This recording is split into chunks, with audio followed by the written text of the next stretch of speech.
Latest news updates కోసం ఇప్పుడే download చేసుకోండి మీడియా ఎఫెక్ట్స్ యాప్.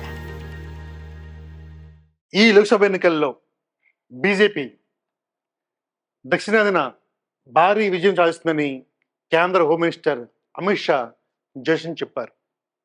కానీ చూస్తుంటే అంత ఆసమాసగా ఏమీ లేదు.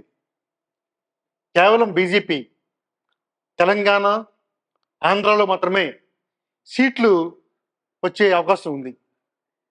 కేరళ కానీ, తమిళనాడు కానీ, కర్ణాటకలో కూడా వారు ఆశించిన స్థాయి సీట్లు రాకపోవచ్చు. ఎందుకంటే నార్త్లో మాకు తక్కువ సీట్లు వస్తాయి, నార్త్లో మా గోల్ పనిచేయలేదు, నార్త్లో మేము వెనకబడి ఉన్నాము అని ఊహించి ఎప్పుడూ లేని విధంగా మోడీ ఎక్కువ రోడ్ షోలు, ఎక్కువ మీటింగ్లు పెట్టింది. కానీ దక్షిణాది ప్రజలు అంత తెలివి తక్కువలేం కాదు. దక్షిణాది ప్రజలకు ఉన్న ప్రాంతీయ అభిమానం ఎవరికి లేదు. తెలంగాణలో బీఆర్ఎస్ వీక్ అవడం వల్ల బీజేపీ బలపడుతుంది. ఏపీలో టీడీపీ జనసేనతో పొత్తు వల్ల అక్కడ సీటు సంపాదిస్తుంది.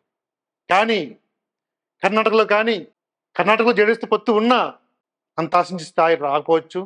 కేరళలో కానీ, తమిళలో కానీ బీజేపీ అనుకున్న సీట్లు రావు. అమిత్ షా కేవలం మేకపోతు గాంభీర్యం చూపిస్తుంది తప్ప లోపల మాత్రం వచ్చే అవకాశం ఏమీ లేవు. వాళ్ళ అంచనా ప్రకారం తెలంగాణ నుంచి ఒక 9 స్థానాలు, ఏపీ నుంచి ఒక 5 స్థానాలు గెలిచే అవకాశాలు మాత్రమే కనబడుతున్నాయి.